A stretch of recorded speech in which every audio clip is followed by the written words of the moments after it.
Jai Radha Madhava Kunja Bihari Jai Radha Madhava Kunja Bihari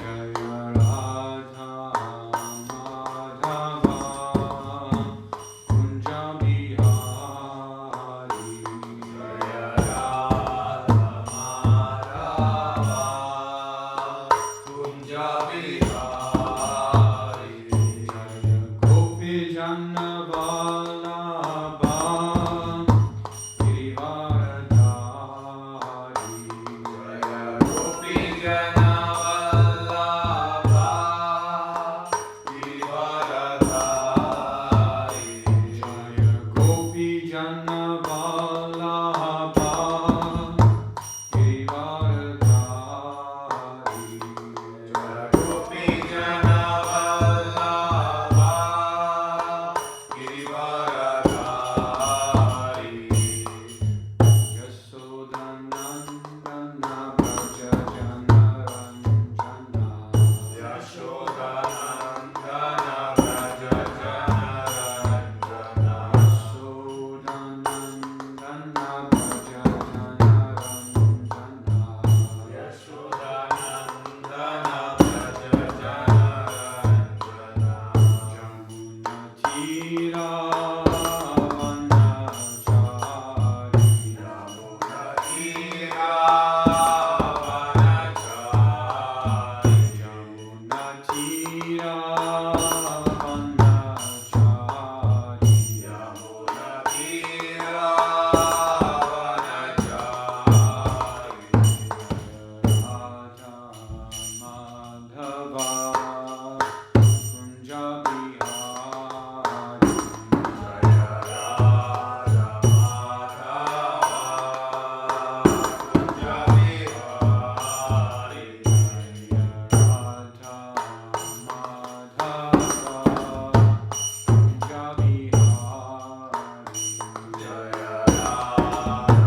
Shri Vijay Gauranga Dayanita Ki Jai.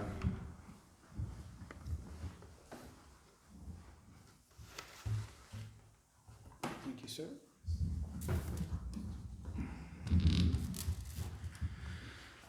Great.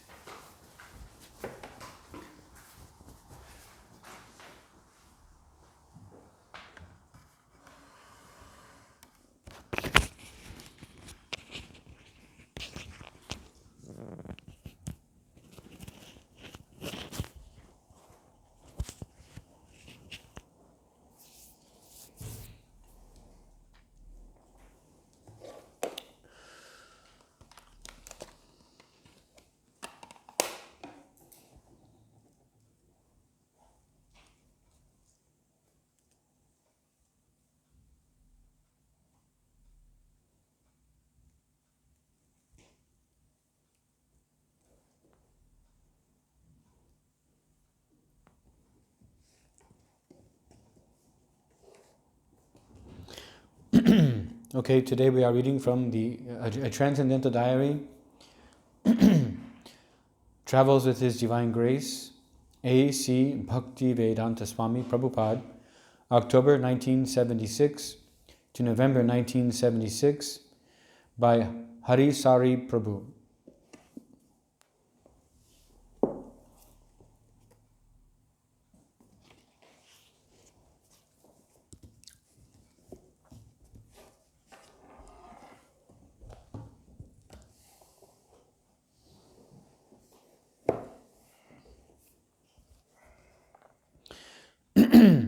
Sri Vrindavan Dham.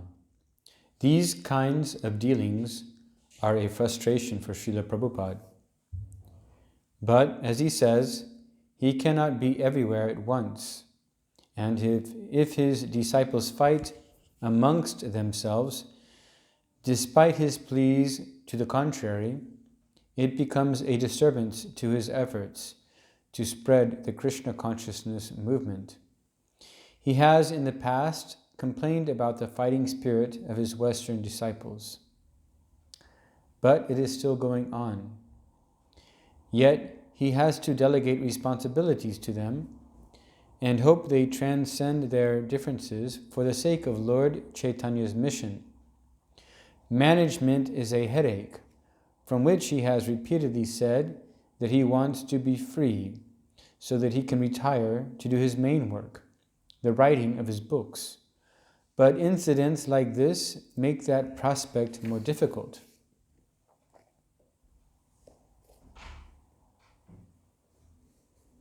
November 3rd, 1976. In the course of reading the Madhya Lila of Chaitanya Charitamrita, I came across the following entry. Jai Shri Shri Vijay Gauranga Dayanita Ki Jai. Chapter 24, verse 336. Madhya Lila, Chaitanya Charitamrita. Nama Mahima, Nama Aparada, Dure Varjana.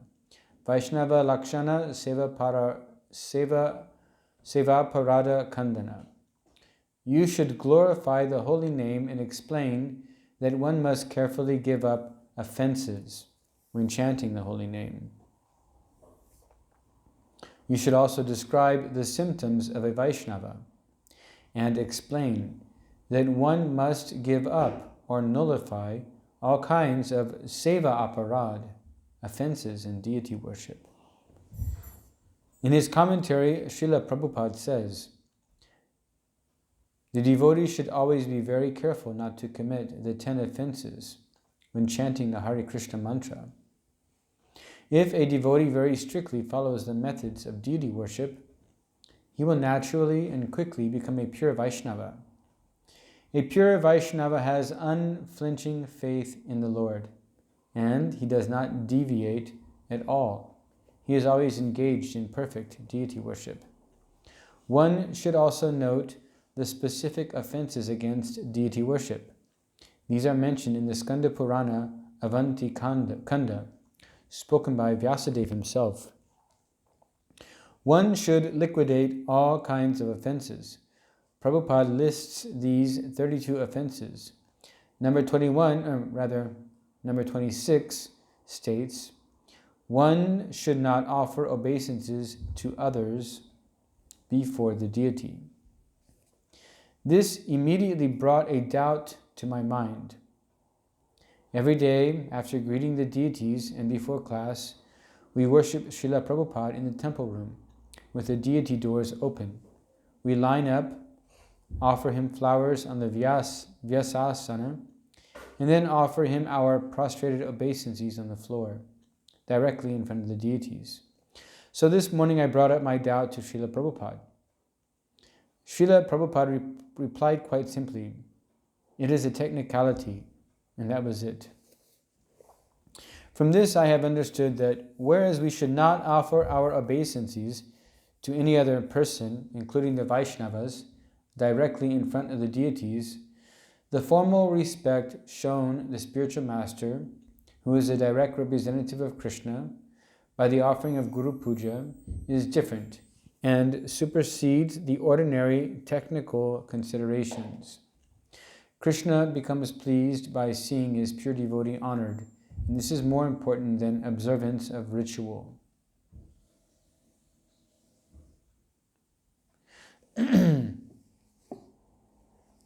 Okay. Somebody would like to say something? Yes, sir. Mainly, Srila Prabhupada got disturbed with the fighting between his disciples. Really, it's a very painful situation. Even if a mother or if a parent has two children, if they are fighting with each other, it is really very painful for the parents. Even though if they are poor, if they are together, it gives a lot of happiness to the parents. But look, for example, in India, two brothers, they are the India's top rich people. They got billions of property. They are fighting with each other in court. His mother every day going to the puja room and crying in front of the Lord. Oh no. They have all material things. Somebody little bit extra, somebody little bit less. For that one they are fighting. Oh no. I'm sorry to hear that. Yeah, this is important not to fight. Yeah, a lot could be said about that. But I'm not going to do it. But yeah, important not to fight with each other. Because it's really interesting, Prabhupada, or in the book anyway, I don't remember if it's a direct quote, but the preaching is referred to Lord Chaitanya's mission. Right? In Lord Chaitanya, there's so many branches, right, to this tree, Lord Chaitanya's, tree, vriksha, and they're all branches of Lord Chaitanya's tree. So we shouldn't fight with one another. We shouldn't criticize each other. It's not very healthy. It doesn't really look good. Devotees are supposed to be titikshiva karunika. So, yeah. And then they do, actually. Devotees try to really teach by example about what it means to tikshiva karunika. But of course, there's always opportunity for a little more tolerance. Krishna is always giving us an opportunity to cultivate a little more humility, a little more tolerance. Right? There's a saying, expression in English, 2 wrongs do not make it right.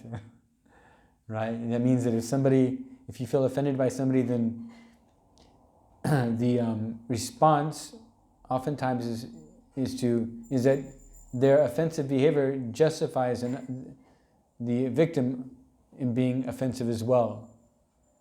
Right? If somebody slaps me, then I feel justified to slap them back. But that's not our philosophy. Not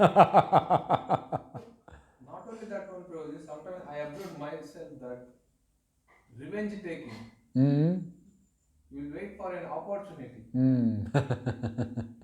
Being patient. At that time you will be calm or something, but your mind inside saying that wait for opportunity. Yeah, maybe you're a little more in the mode of goodness. Yeah, that's yes, sir. Prabhu, so when you get offended or when you feel offended, Uh-huh. what's the best way to respond then? Of course, you don't want to fight back, but would you just ignore it? Or In the Krishna book, in the beginning chapters, King Kamsa was taking his daughter, or rather his sister, to her husband's house after they just finished getting married, and there was a voice in the sky that said, "The seventh, what are you fool? You're now driving your sister and her husband. You don't know that her eighth child will kill you." And then King Kamsa, he immediately stopped the chariot and he got down, took out his sword and about to kill his own sister. And Vasudev Prabhu began to placate him with intelligent words. And he did it for a long time. Anyway, he was successful. But Prabhupada says in the purport, and it's in the Krishna book, that the strength of character is understood by a person's ability to tolerate provocation.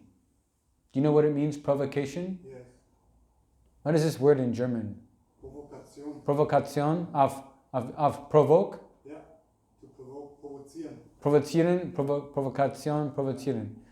And then strength of character is understood by a person's ability to tolerate provocation.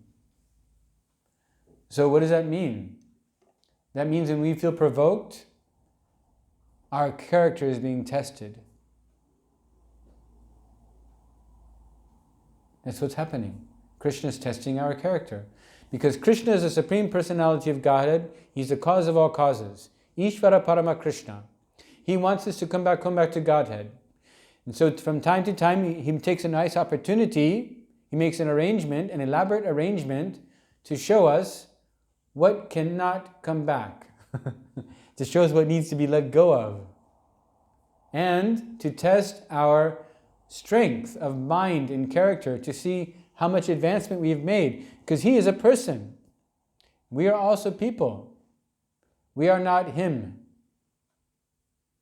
He is inside of us, right next to the living entity. He's right inside of the body, next to the parama, next to the jiva. Jiva. He's a paramama, ubazela, right? He's right next. He's not inside of the soul. We are his separated energy. What is this called? Tashta Shakti, right? Propensity to fall down. He is Kshara, we are Akshara. Isn't that? I think that's how it is, right? Kshara and Akshara. One has a propensity to fall down, the other is not. Fixed. Do you understand then? Yes. When you become tolerated, it's a test. Krishna's made an elaborate arrangement to test your ability to tolerate. So you should tolerate. Yes, ma'am. The pure devotee also sees this offense not as an offense but as a mercy of Krishna and says, I deserve what he said. I'm so bad, I'm so fallen, and I'm so sinful that this man who offended me has it's right. So I don't see it as an offense. Mm-hmm. This is right. The pure devotee doesn't see it as an offense. They think that they deserve it. Somehow they've done something. There's an example in Prabhupada Lilamrita where Prabhupada was giving a lecture, I forget where, maybe in Canada, and somebody interrupted him who had been visiting for quite some time, had gotten to know Prabhupada, and then he stood up and, they were talking to Christians, I think, and Prabhupada, this person said something, very offensive to Prabhupada, and Prabhupada was just simply quiet. And either at that time or later on, somebody complained about it, and Prabhupada said, no, he's just, what did he say? I did the same thing to him in a previous life, or something to that effect, is what Prabhupada said.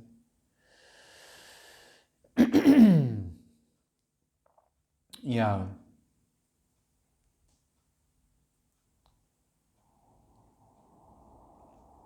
Yes, so it's important to, in Bhaktisiddhanta Saraswati Maharaj, he said that you should wish nothing but the very best for your worst enemies. And if you even pray for your worst enemies, that's really helpful.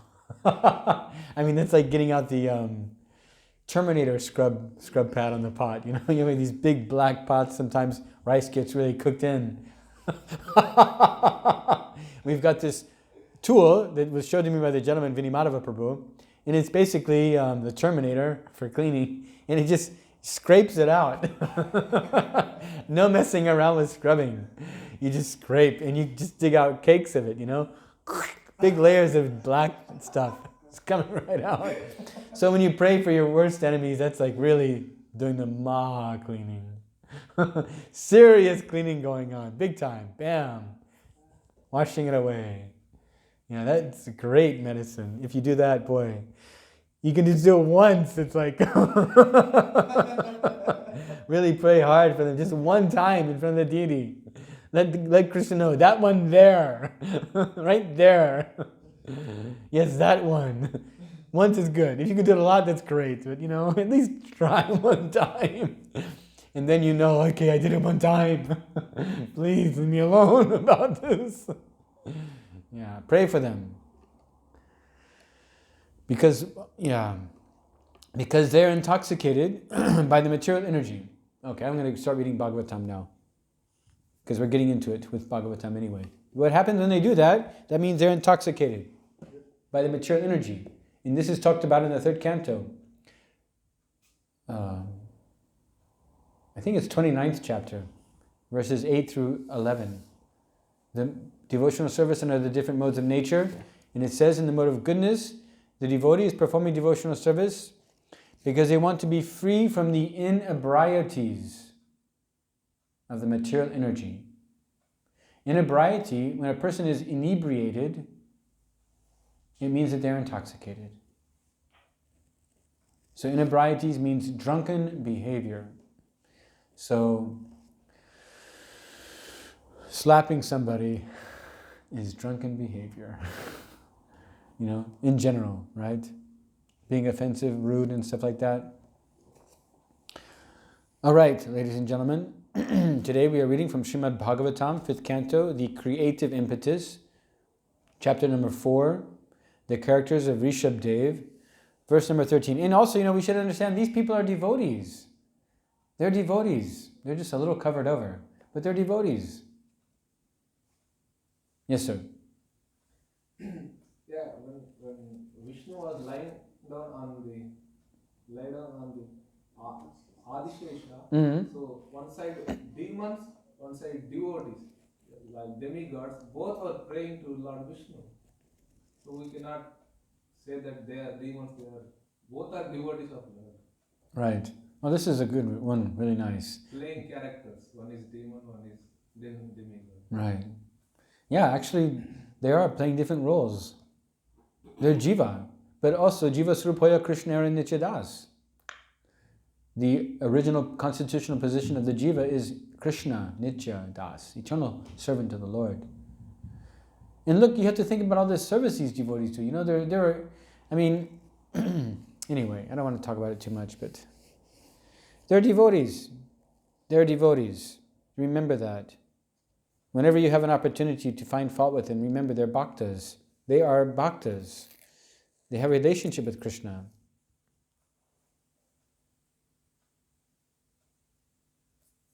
Okay. Om Namo Bhagavate Vasudevaya. Om Namo Bhagavate Vasudevaya. Om Namo Bhagavate Vasudevaya. Om Namo Bhagavate Vasudevaya. Om Namo Bhagavate Vasudevaya. Om Namo Bhagavate Vasudevaya. Yaviyangsa ekasitir jayanteyaha pitur ade sakara maha salina maha Srotriya yagya silaha karma visuddha brahmana babhuvuhu. Yavi yang saha, younger. Ekasitihi, numbering 81. Jayanteyaha, the sons of Jayanti, the wife of Rishabdev. Pituhu, of their father. Adesakaraha, following the order. Mahasalinaha, well behaved, well cultured. Mahasrotriyaha, extremely learned in Vedic knowledge. Yagya Shilaha, expert in performing ritualistic ceremonies.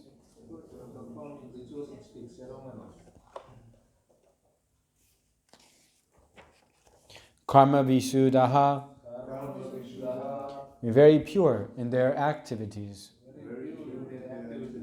Brahmanaha, qualified brahmanas.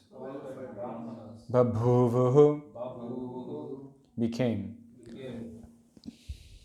Translation. In addition to these 19 sons mentioned above, there were 81 younger ones, all born of Rishabdev and Jayanti. According to the order of their father, they became well-cultured, well-behaved, very pure in their activities, and expert in Vedic knowledge and the performance of Vedic rituals. Thus, they all became perfectly qualified brahmanas. Purport. And I just want to make something clear. We're reading Bhaktivedanta purports here. Purport. From this verse, we have good information of how the castes are qualified according to quality and work. Rishabdev, a king, was certainly a kshatriya. He had 100 sons, and out of these, 10 were engaged as kshatriyas and ruled the planet. 9 sons became good preachers of Srimad Bhagavatam, Mahabhagavatas, and this indicates that they were above the position of brahmanas. The other 81 sons became highly qualified brahmanas. These are some practical examples of how one can become fit for a certain type of activity by qualification, not by birth. All the sons of Maharaj Rishabdev were kshatriyas by birth, but by quality, some of them became kshatriyas and some became brahmanas. 9 became preachers of Srimad Bhagavatam, Bhagavata Dharma Darshanaha, which means that they were above the categories of kshatriyas and brahmanas. Okay.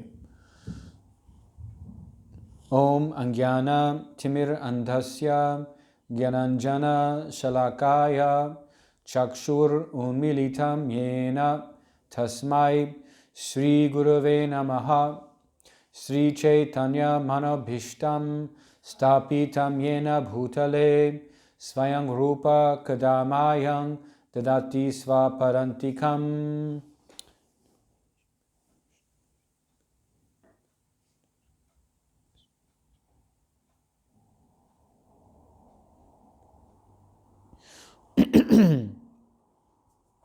All right.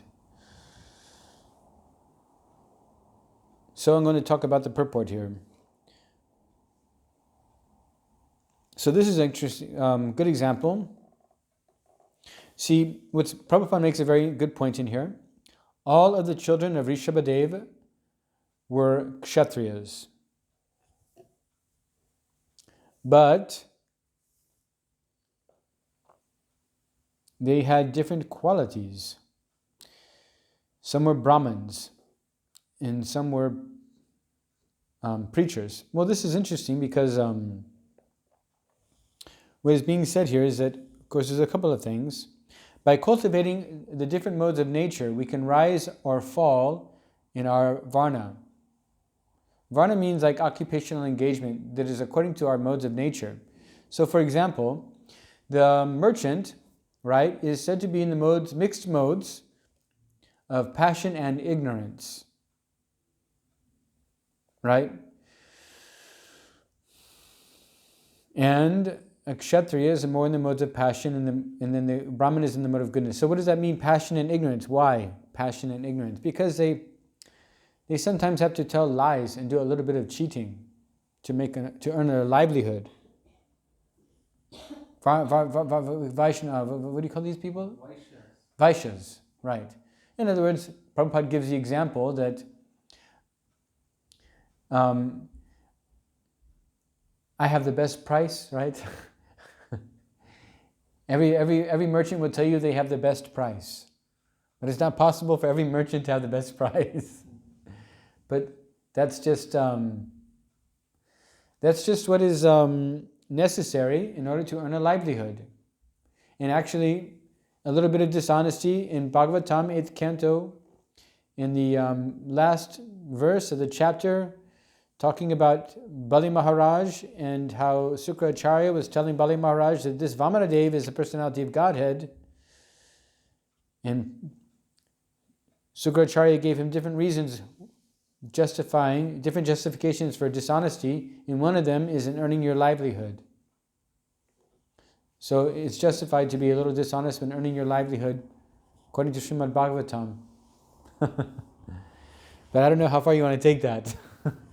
How far you want to go with that, right? But the point is there that, but by cultivating the mode of goodness, you can actually rise above that mode of ignorance and passion, and you can become qualified as a kshatriya, for example. And you can even become further qualified as a Brahmin by cultivating the mode of goodness. So it's very important to read Srimad Bhagavatam every day, because this is cultivation of the transcendental mode. It's above the mode of goodness. And even if you've read the whole Bhagavatam and you think now you're done with the Bhagavatam, if you read the first chapter, the first few verses, somewhere in there, Prabhupada is saying that this is not mundane literature, that you read it and then you've read it and you grow tired of it. Every time you read Bhagavatam, you're reading a new book. Right? We don't read Bhagavatam to finish Bhagavatam. We read Bhagavatam to relish Bhagavatam. It's different. We're not reading Bhagavatam so we can get finished with it and read all 10 cantos of the Bhaktivedanta purports. That's not why we read Bhagavatam. We read Bhagavatam to relish Bhagavatam. Relish, you know what it means? This word means to enjoy, appreciate, to really absorb Bhagavatam. Every time you read it, you can read the whole Bhagavatam and then start over again and read it again. You can read the first chapter of the Bhagavatam in the first canto and then read it again and again.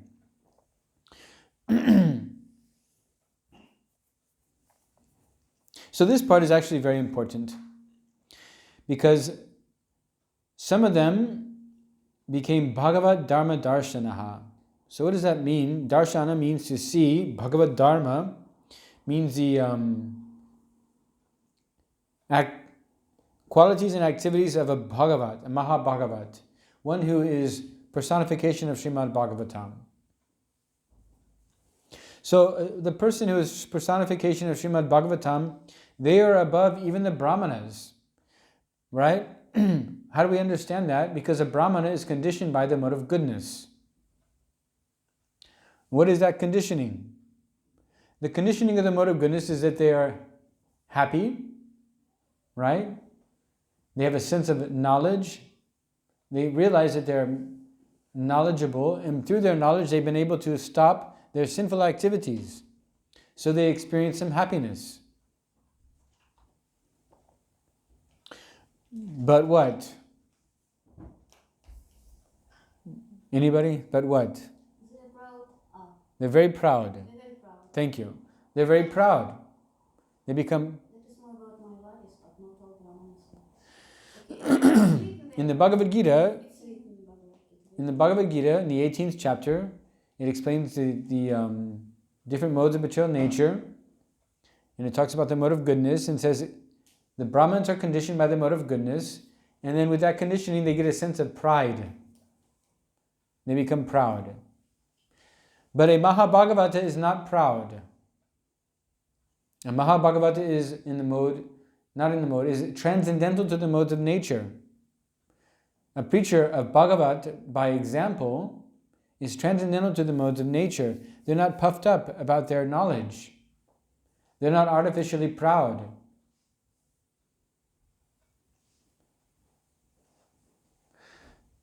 A good friend of mine was once explaining to me that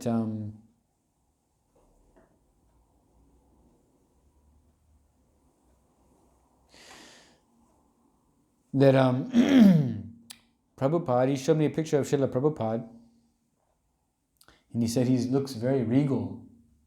You know what this word means? It means aristocratic. It's having like some relationship with that. I don't know the exact definition in the book, of a dictionary, but it's very like kind of aristocratic. And because he knew he was a devotee of the Lord. He was, not know, but like that, but in the sense that he's a devotee. He's always thinking of Krishna, and he's very proud to be Krishna's bhakta. But that's not the same thing as mundane pride in a person's academic education, in mundane learning, or even learning about scripture. It's not the same thing that you become proud of. It's different. It's kind of a different kind of like mood there. When you're engaged in service Krishna all the time, you're very eager to serve the Lord, and you're very self-confident in your service. So the pride that the Brahmin feels in their status, in the regal pride that a devotee feels, or a Mahabhagavata, they're not on the same level. So it's really important to make this distinction, and to understand that the pure devotee is above the modes of nature. So we should never think about that the pure devotee is like us, bedingt and conditioned. We should never consider them to be like us, and to apply our experience to in judgment of them, because they are above the modes of nature. They are above the modes of goodness, passion, and ignorance. And for that matter, we should never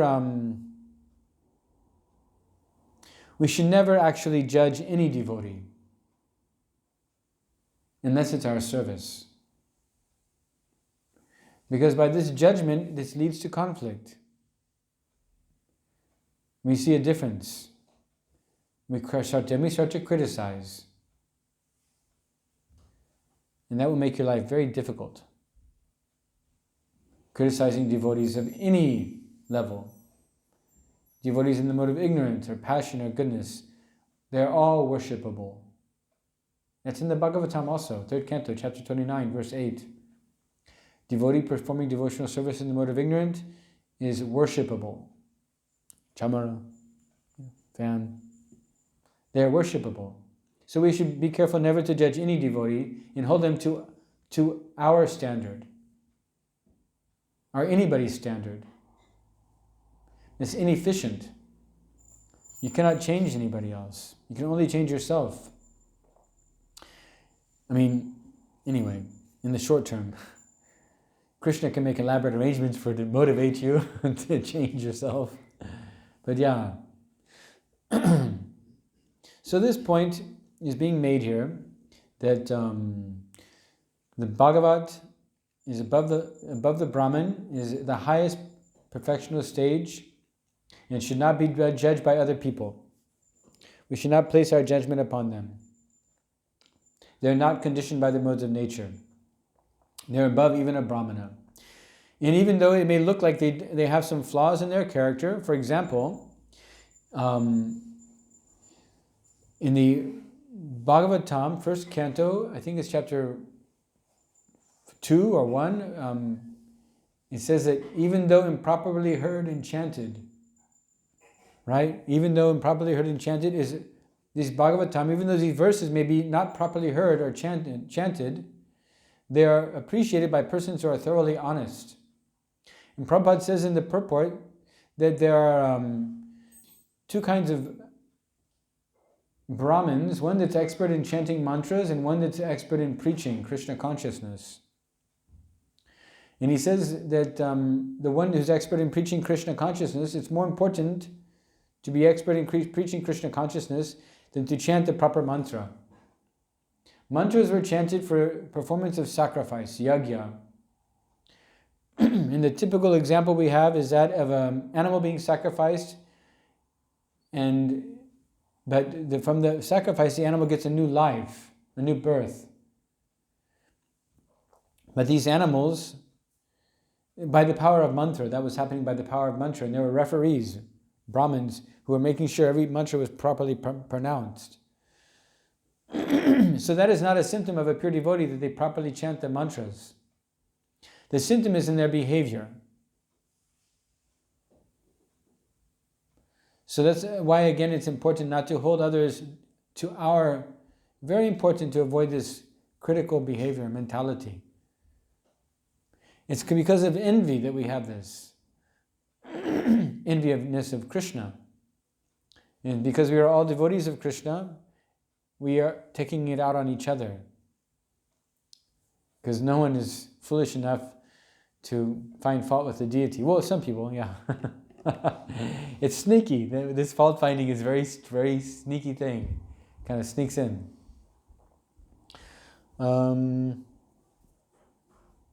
Right.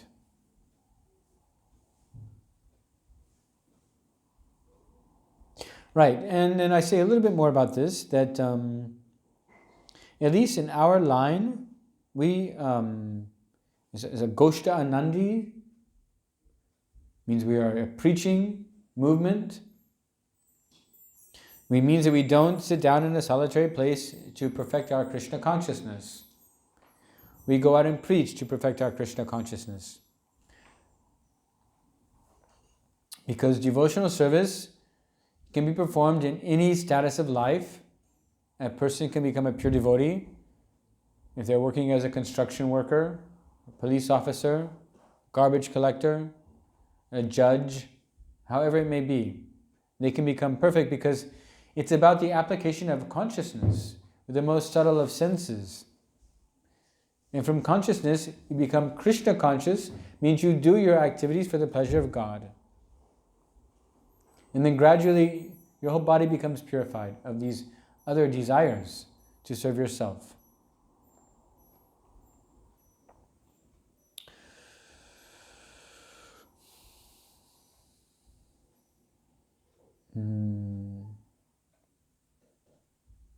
Seems like there was something else.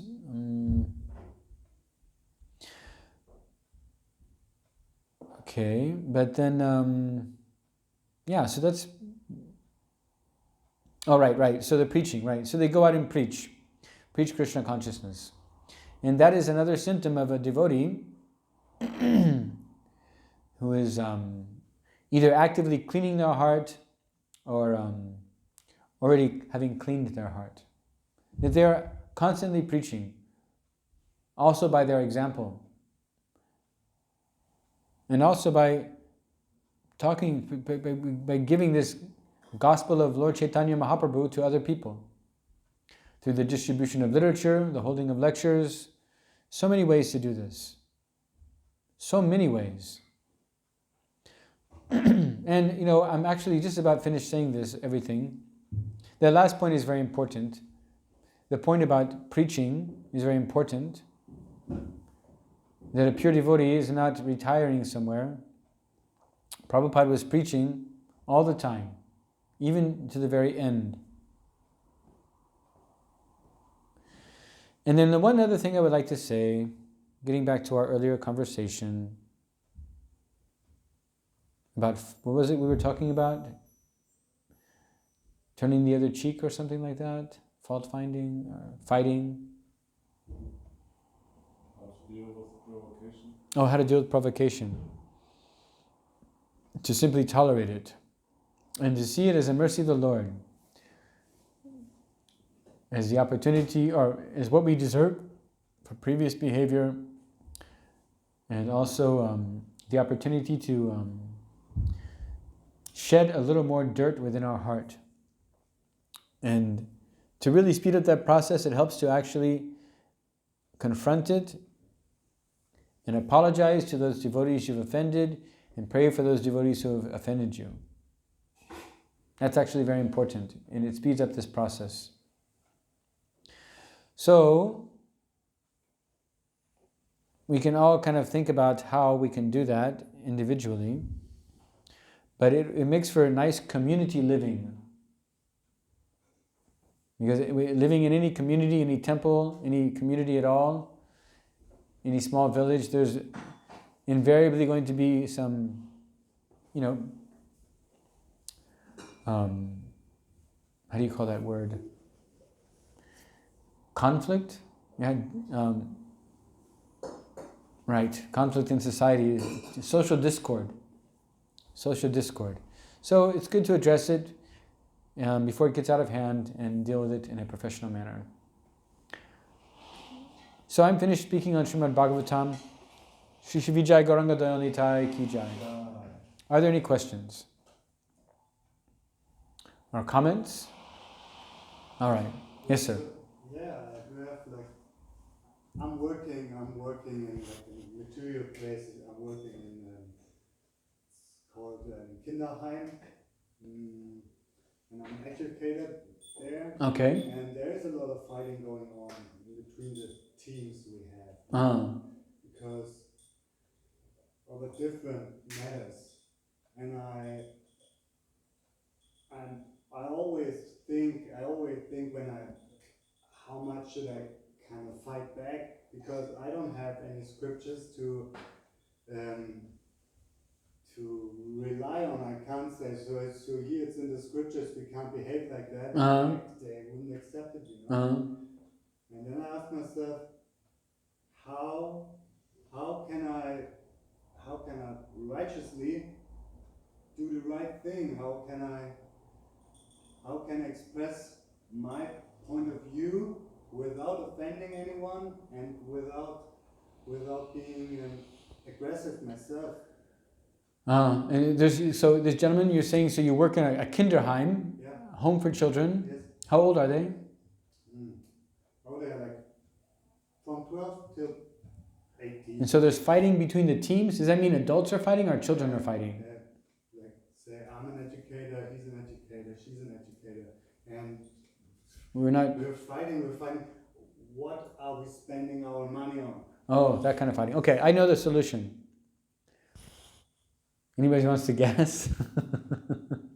Are you reading Srimad Bhagavatam every day? No. All right. How is that? That's the place to start. Yes, all right. Really, because I'll tell you what will happen. By reading Srimad Bhagavatam every day, maybe you can only take 30 minutes a day. If you can do more, that's great. Try not to do less than 15 minutes a day. I'm saying this because it's true. It's the solution to all problems. If I had first canto Srimad Bhagavatam here, I could read examples of how it will... If you accept this philosophy, and if you accept the words of Bhaktivedanta Swami, then you will read Srimad Bhagavatam every day for the solution to all of your problems. Start from the first canto. And what will happen, I'll tell you what will happen.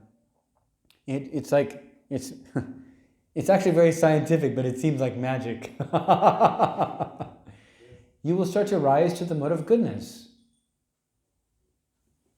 Your behavior will change. See, you eat at the same day every time, at the same time every day. You wake up, you do some kind of morning issue, and then you eat. That's how you should read Srimad Bhagavatam. Srimad Bhagavatam should have a place in your daily life. Every day. Because every day you eat. Srimad Bhagavatam should have a place in your daily life. And that is called prioritizing your spiritual life. So you should find a time in the day when you read Srimad Bhagavatam, preferably in the morning. Go to bed half an hour earlier. Go to bed an hour earlier, wake up 45 minutes earlier, whatever. And then this is Bhagavatam time. And what will happen is you will start to rise to the mode of goodness, which means that fear will start to leave you.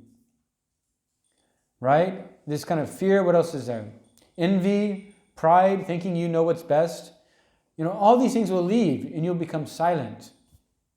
And you'll see how Krishna works because then, it gets better. Then when you go to work, Krishna will see, oh, look, there's my devotee. My devotee's working here. That's the solution. That's really what will change it. I'm talking Srimad Bhagavatam. I didn't say chant and be happy. It's another book. Or Perfection to Yoga. These are all Prabhupada's words, and that's wonderful. Srimad Bhagavatam. Srimad Bhagavatam. Yes, thank you. You can find it online. If you cannot purchase it, you can find the book online. I have one. All right. Start from the beginning. And you will change. And then what will happen is that when you feel prompted to say something, slowly, gradually, you'll see that prompting is Paramatma in your heart. Because Krishna will slowly start to take control of your life. And you won't be so much fighting all the time how you should spend money. This nonsense behavior. That's the solution. Hare Krishna. Is there something else? Yes, sir. I want to ask a question which is a little bit similar. But you want a different answer? No, just kidding. Please. Please, sir. I just want to give you like a particular example. And okay. Want to see if you do. I already know reading the Bhagavatam. But please, I want to hear. I like to speak about the Bhagavatam. It is a solution to all problems. Until you're reading half an hour a day at least, 45 minutes a day, an hour a day, Bhagavatam every day for 2 months, then don't think about how there's no solution to your problems. But please tell me, sir. So basically just that. So if you have a good friend and he likes to tease you or provoke you, and that's just the kind of rust of the relationship. But sometimes you feel it's a little bit too much. Then is it okay to point it out to the other person in a nice way, or is that something that we also try to avoid? Oh, we have to use intelligence, really. If you have a breaking point approaching, you might want to point it out to them. Maybe your friend should read Bhagavatam, the one who's pointing out these faults. If, for example, so let me get this straight. There are two individuals and they're friends. And one friend, he's always teasing the other friend. And it gets to be bothersome for that other friend. So they both should read Bhagavatam, but the person doing the teasing needs to read Bhagavatam. And the person being teased, yes, point it out, but do it in a mood of trying to help them. Now, a really nice devotee won't do that. A really nice devotee will continue to tolerate and will pray to Krishna to point it out to them. Or will pray to Krishna for a solution.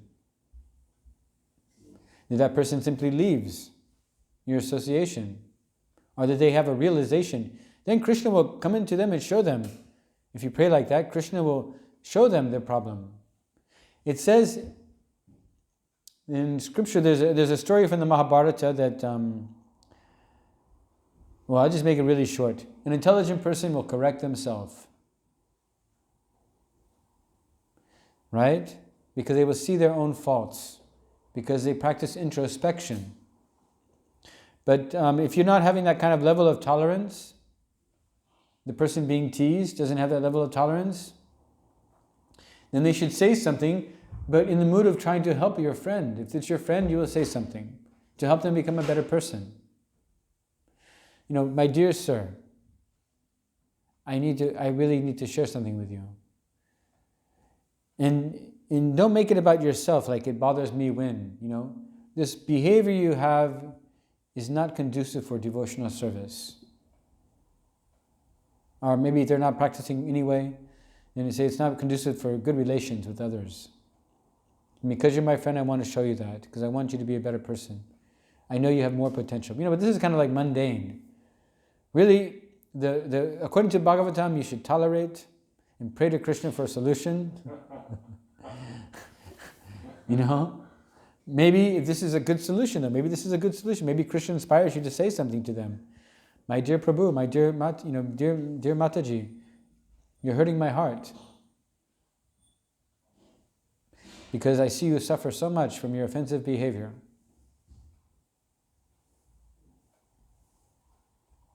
So your main point is we should encourage them to read Bhagavatam. Well, that's also the most important. Of course, everybody should read Bhagavatam. If just 1% of the society read Bhagavatam for half an hour a day, we would be living in a different world.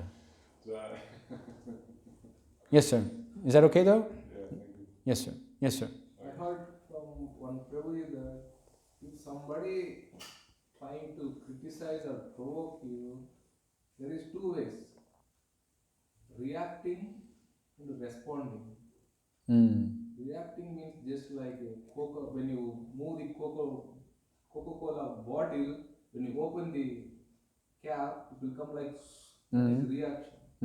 If it is a water bottle, when you move like that one, if you open that cap, it won't come out like that. That is a responding. If somebody is criticizing, go and approach that. Really, it is not. If somebody that you did this one because of you ended suffering like that one, so tell that I didn't do this thing.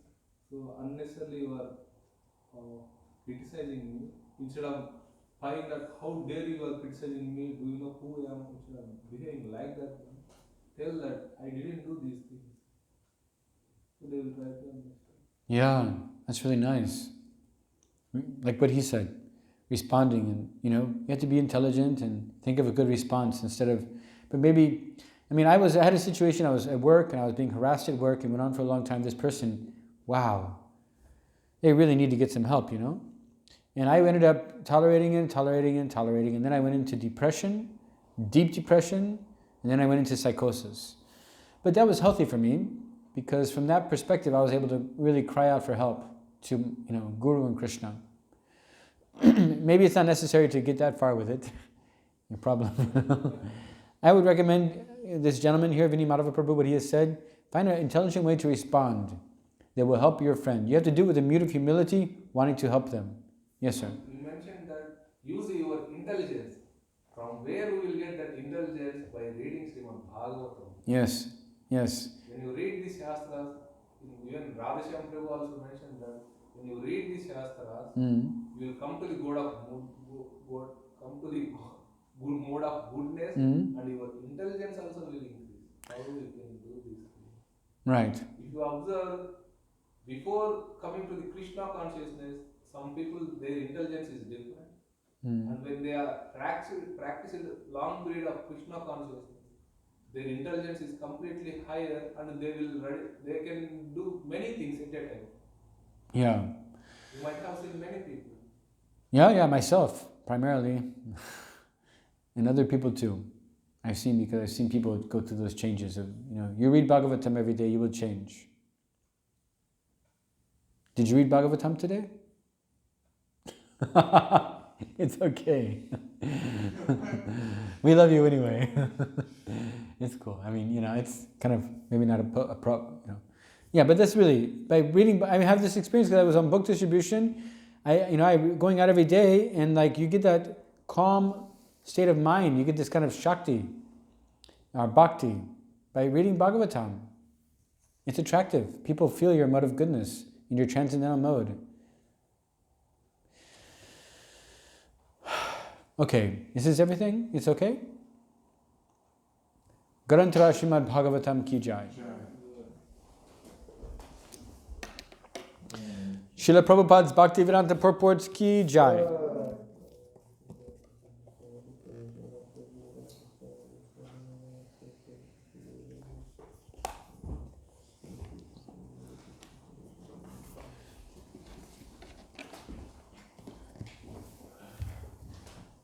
Thank you.